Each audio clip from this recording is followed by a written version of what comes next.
Well, hello everyone. This is Al-Fadi, and I want to welcome you back to a continuation of this new series that we have entitled MBS, the Great Reformer of Islam. Of course, we're talking about the Crown Prince of Saudi Arabia, where I come from, and quite frankly, I am so impressed by the big vision that he has for my country, and that's known also as Vision 2030. And last time, myself and Dr. J here in studio, we unpacked the portions of his amazing interview that took place on April 27th of 21. And this interview have gone viral because of some of the content that were discussed in it. With that in mind, let's turn our attention now to Dr. J. Dr. J, we talked about the big vision, but there is also a big elephant in the room that comes with that big vision as well, or at least will be counter to that vision. Yeah, so here's the big vision. These are all the promises that he has given and that he's actually fulfilling. He's talking about Neom. We're talking about these enormous structures, these buildings that are these skyscrapers in Riyadh and in Jeddah, and they're up in the Gulf of Aqaba. But Budaifa, the man who's having this show, he after an hour of unpacking everything that MBS, Mohammed bin Salman, has done and will continue to do for the next 9 years. This is what he did for the first 6. Yeah. Now this is what he's going to do for the next 9. Yeah. He then turned to him the last half hour. That's Abdullah al-Mudayfir, the host. The host. Yeah, turned to MBS and asked a question. He asked the million-dollar question, the elephant that was sitting in the room, the question that I was asking, and that is, well, hold on a minute, this all is very well and good, but remember, Saudi Arabia is where the two holy places are. That's correct. This is where Mecca and Medina is. This is the Hijaz. This is where all the millions of pilgrims come to for the Hajj. This is the bastion of Islam. This is where Muhammad lived. This is where all the traditions are created. This is everything that Islam is dependent on, is this country, and this is where all the radical Muslims and the extremists, this is what they look to as really the source for everything they do. And so Mudaifa said, what about the extremists? Which is really a fair question to ask, obviously. We were all asking it. I was asking it. I was wondering what's going to happen to him. I was thinking, hold on a minute. This guy, what's going to happen to him? Is he going to be dethroned? Is he going to be thrown out? Is his father going to shut him down? And yet, this has been a number of months now, the interview's out, and there's been no repercussions. Well, actually, I think he is headed in the right direction, and he has a lot of support. You know what's going to his advantage? The majority of the population is young, and they are open-minded, and they're excited about these kind of changes. Okay, we're going to get to that. In fact, I'm going to talk about that because that's something that's fascinating what you're bringing up. But nonetheless, you still got to talk about the extremists. You still got to talk about the Salafis. You still got to talk about the Wahhabis. Explain who the Wahhabis are. Well, the Wahhabis, we call them Wahhabis. They're the Salafi. Why do we call them Salafi? Anywhere you hear about the Salafi movement is a movement. It's a Reformation movement, if you wish, taking you back to the 7th century Islam. That's called the Salaf, meaning the early Muslims. Let's call it like the church fathers, That's the Muhammad's basically time, his companions and their followers. And this is kind of like, you can call it the golden age. If you want to know Islam and if you want to follow it perfectly, that's the model to follow. That's why it's called the Salaf, going back to that model. Now, Wahhabi is named after a reformer. His name is Muhammad bin Abdul Wahhab. As a matter of fact, he's the one who had a pact, a covenant, if you wish, with the founder of the Saudi family, the Saudi First Kingdom, where the country is named after him, Muhammad bin Saud. Imam Muhammad bin Saud and Imam Muhammad bin Abdul Wahhab had a pact, a handshake. Abdul Wahhab says, let me handle the religious affairs. Muhammad bin Saud says, okay, we'll handle the political affairs, and it's been like this ever since.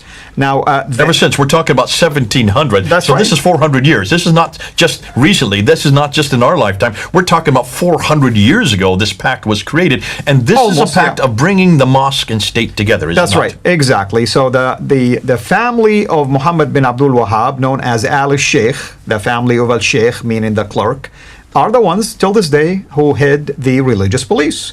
And Al Saud, or the House of Saud, is the one that handles the political affairs. Now, Muhammad bin Abdul Wahhab was disturbed by what was going on in Saudi because, like you said, it's the holy, the host of the holy lands, the holy mosques, and therefore he felt like there are some innovations, if you wish, and he went on to do reformation and change things and even persecute those who devised new ways of worship against the Salaf. Yeah. So the movement is known as the Wahhabi movement, and that's why some of the Salafis in Saudi are labeled as Wahhabis. Okay, so you have this, and this is what I wanted to bring this question up. I wanted to bring him up, and I sat there and said, I couldn't believe it. He's asking this question on national television. This is going to go all over the Islamic world, and certainly, though it was in Arabic, it was in English subtitles. Everything he said was in English subtitles. And when he asked the question, this is fascinating because just looking at nonverbals, the first hour, every once in a while he'd do this. He'd pull up his chin, to. Well, it's gonna get tight after a while, to be honest with you. Yeah. And he would do that. Yeah. Once he asked this question, he almost like doing it every second. You could see that he was nervous, and this is what I guess is what his way of question. You could see he was pausing. He was thinking through exactly how he's going to answer this. You can see, and when we pause, we say or or yeah. We have these kind of intermediate words that we put in there to hold on, so we can think about how we're going to answer it. His way of doing it was to pull up his chin, and he kept on doing this, and you can see he was being very careful how he's going to answer this. Yeah. And the question was, what about the Wahhabis? What about the extremists? Aren't they going to react? Aren't they going to confront you because you're going against everything that they believe, everything that they stand for? And so this is what he said. We have a constitution, and that constitution is the Quran. Right. The Quran is our constitution. Everything we do must be dictated by the Quran, he said. Then he thought a little bit more. And as for the traditions, because Hudayfa then came back on him that time. Well, okay, what about the Hadith? What about the Sirah? What about the Tafsir? What about the Tahqiq? These four genres of what we know as the Islamic traditions. What are you going to do about that material? Because that material is how basically it's how all Muslims are to walk, talk, drink, eat, sleep. Everything they do 24/7 is dictated by the practice, the example of the Prophet himself. And the example of the Prophet comes from the Sirah, which is biography, and most of it comes from the Hadith, because that is the enormous amount of Al-Bukhari, Sahih Muslim, Ibn Dawud, Tirmidhi, all these enormous amount of material that is on every aspect of life. That's how you live. That's how you work. This is what they have to go to know how they're to treat their children, how they're to treat their wife, how to treat their opponents. Everything that is dictated by life is in the traditions. That's what the Salafis use. That's what the Wahhabi dictate. And they've been dictating this for 400 years. What are you going to do about those traditions? Mm-hmm. So he stopped and thought, and he did a bit of this with his neck, and then he said, there are 3 levels of tradition. We have Sahih, like Sahih Bukhari, Sahih Muslim, the 6 major compilations of the Hadith, that's Sahih, which are unquestioned. You don't question them because they are perfect. Underneath that is Hasan. You can question that a bit. And then below that is Daif. That you can question all because it's very weak. 3 different levels of Hadith. You know this. Everybody who has studied Islam knows these 3 different levels. And as far as for the bottom 2, he pretty much was willing to throw them out, because they're nothing more than man-made. That's why they are middle and weak. But the top one, the Sahih, what are you going to do with that? Because that should be unquestioned. But he says, we're going to dictate and we're going to relegate anything that is Sahih. We're going to use the Quran as our litmus. We're going to use the Quran to be able to use as the standard by which all the Sahih will be tested. So anything that agrees with the Quran, we'll keep. Anything that doesn't agree with the Quran, we'll throw out, is what he was saying. The Quran will become the sieve that you're going to filter the remaining, basically, portion of Hadith, which is Sahih in this case. And even out of that, you'll be left with few. Okay, and that's what's happened. Now, since April 27th, I've been looking at different articles that have been coming up. I've been looking at people who are reacting to it, and I've been looking at what scholars are saying. What scholars are saying this: if he is now dictating that only those Hadith will be followed that are supported by the Quran. He's become a Quran only, Quranist. Quranist is the name that is given to that. It's been around since the 1800s. It's well known. We know some famous Quranists. Shabir Ali, Dr. Shabir Ali would be a Quranist. He is the one that's very clear. He's very clear that he doesn't go back to the Hadith anymore. He only goes to the Quran. So you might say that MBS has become a Quranist, is what he was saying in this interview. And it's really a brilliant answer, because instead of saying anything that could be perceived negative against the Prophet, all you're saying is, we do understand that there might be some questionable hadith in there, and we have to use the Quran now as that go back to standard. So, off the top of your head, if you're only going to use those hadith that are sahih and only those sahih that are correspond with the Quran, how many hadith are we talking about? What percentage would you guess, just off the top of your head? It's going to be a very small percentage for sure. Okay, a very small percentage. You know what the scholars 10, are saying? 20, 30%, maybe something like that. You know what the scholars are saying? If you go up and see what all the scholars are saying, they're saying this would relegate only 10% of the hadith, therefore, are authoritative. Yeah. 10%. But here's the beauty, about this, Jay. I'm trying to think realistically here. Isn't this what everybody's been hoping Hold on, well, you're jumping ahead. I don't want to talk but about I'm this saying, isn't this what everybody's been hoping for? I do, but I don't want to talk about that yet. He is definitely headed in that direction. I don't want to talk about that yet. Yeah. You're coming, in some way you want to get to the next episode. I want to save that because what you're bringing up is where we all want to go, and I can see why you're excited by it, but I still want to talk about that 10%. Only 10% of the traditions you're holding on to. The other 90% you're already throwing out. And we're talking about the Sahih. You've already thrown out the Hasan and the Taif. You're only talking about 10% of that which is left behind. That 10% is relegated to what the Quran says. You become a Quranist right there and then. Here's the next question, and this is what Mudaifa said, okay? So who's going to dictate what that 10% is? He didn't say 10%. He didn't know that. I don't even think he knows that. But who's going to dictate what we keep and what we throw away? The Wahhabis? Is it the Wahhabis that are going to have that jurisdiction? And I loved looking at MBS, because then he really got nervous. And this is what he said. Why is it that we have relegated one group, one man, as the arbiter between man and God? It's amazing. This answer. What an answer! Amazing, absolutely. It's fascinating to me, and I pray for his protection, because he's definitely standing against the mainstream for sure. Because you have not only now the radical Wahhabis who are upset, obviously. You have the Muslim Brotherhoods who want to take advantage of that and say, you see, we are now the whole beholders of Islam. You have the Shia, represented by Iran, who probably want to present themselves as the genuine form of Islam. So you have a lot of waves that probably will try one way or another to antagonize this movement. But he went one step further. Yeah. He didn't just stop there. Yeah. He said Wahhab himself, Abdul Wahhab, yeah. He would have been enormously upset by what we're doing. Yeah. He would be. He didn't say rolling in his grave. I'm saying that. He would be rolling in his grave if he knew what we were doing with his name. No man should be an arbiter between man and God. And that's the very thing he was against. He was against anybody as an intermediary. It should be the Quran and only the Quran. Therefore, who's going to interpret the Quran? Not Wahhab from 400 years ago. What he said next was, we should be able to interpret it for every age and every day. Ijtihad should not be closed. Ijtihad should be open. Help people understand, what is ijtihad? Yeah, ijtihad is basically one of the school of thought in Sharia. So if you find something that is available, like a ruling in the Quran, you go by that. If you find a ruling in the Quran and the Hadith, now it strengthens your case. But let's say you do not find a specific ruling for a specific action.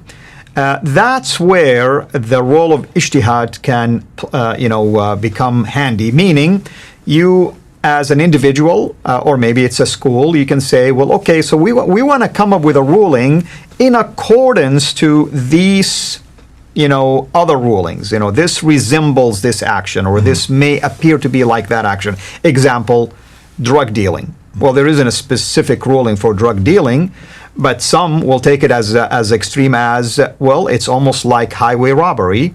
It destroys peace in the community, and therefore, what's the punishment for highway robbery? Beheading, or banishment from the land? You do the same thing. So that's kind of a form of ijtihad.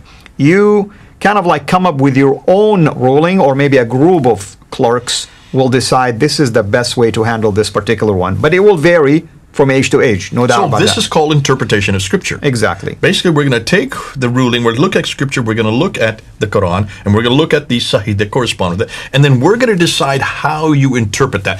Exegesis is what we use. Yeah, doing your best, basically. Ijtihad is kind of like doing your best judgment to how to handle this. But it's not going to be an ijtihad from 1700 AD. It's going to be an ijtihad that is for today, for this time, and for this place, and for these people. See, now that's taken it even a step further, because it's Bingo. not like you're going back to, okay, so what did Ibn Taymiyyah say about this? No. What do we say today? No, Ibn about it? Taymiyyah from 1300, Wahhab from 1700, we're now in the 21st century, and look who's saying it. This is not a Wahhabi saying it. This is not a scholar, a religious scholar. This is MBS saying that. So MBS is saying we. Now, who is he we? Well, he's talking about himself. We're going to interpret for today. Woo! Yeah, I mean, talk about chewing, taking more than you can chew. This guy is really putting his foot forward. And of course, hearing that, if I was a Wahhabi, or if I was a Salafist, or if I was any radical or extremist listening to what he's saying, I would be angry. And interestingly, almost all of the comments after the end of I put it up now in 3 different sessions, 3 different times I've unpacked it. I love to look at the comments. In fact, those of you who are watching, go and comment on this. I want to see what your comments are. I want to see what you say. If you're a Muslim, comment. You've got the comments down there. Yeah, I want to hear how you would react to this. But don't just react to this with a knee-jerk reaction. I want you to think through what we're going to say, because now we're going to unpack it, because I want us to react to this. Yeah. Now, on face value, I would react like 90% or almost 98% to 99% of those who comments are made. And what they're saying is, this guy cannot succeed. There's no way in the world that he can succeed. There's nothing that he can do. They're all saying that, and that's the knee-jerk reaction. Yeah, but I would disagree. In fact, okay, but hold on. I want to talk about that in the next episode. Well, let me say this. I mean, I want to just tell people I would disagree with their comments, because in the next episode I will share more in depth why their comments actually are erroneous, because they're still living the past. They're not aware of what's going on in the present time and what is the future of Saudi will be. And see, this is what I want to get to. I think this guy has something. I think there's something happening here that we need to pay attention to. And we need to pay attention because I like to go in the next episode, I like to look at and unpack that, why we think that maybe MBS is onto something here. Maybe he is starting a new reformation in Islam, but there is another elephant in the room. Right. I'm not going to say what it is. It's yet to come. Stay with us. Thank you as always, brother, and hope everyone is enjoying this really exceptionally special video series. And I want to emphasize the following. Me and Jay are not doing this for political reasons. So this is not a political show. We're actually excited because it's taken Islam now into a different direction that we've been praying for and hoping for the longest time. And that's pulling extremism out of Islam and beginning to reason with Islam in human fashion, face-to-face, logically speaking, talking about the issues and with an open mind, which is really the best way for us to interact with our Muslim friends, myself, Muslim family, my Muslim cousins, everyone that is in Saudi, for instance, my homeland. I love Saudi. I love my government over there. And I am even more excited about what MBS is doing, because I care for my people, and it seems to me that he is becoming a man of peace if he continues along these lines. With that in mind, let's wait until next episode to talk about yet another problem that might try to push back against this vision by MBS. Until next time, have a blessed day.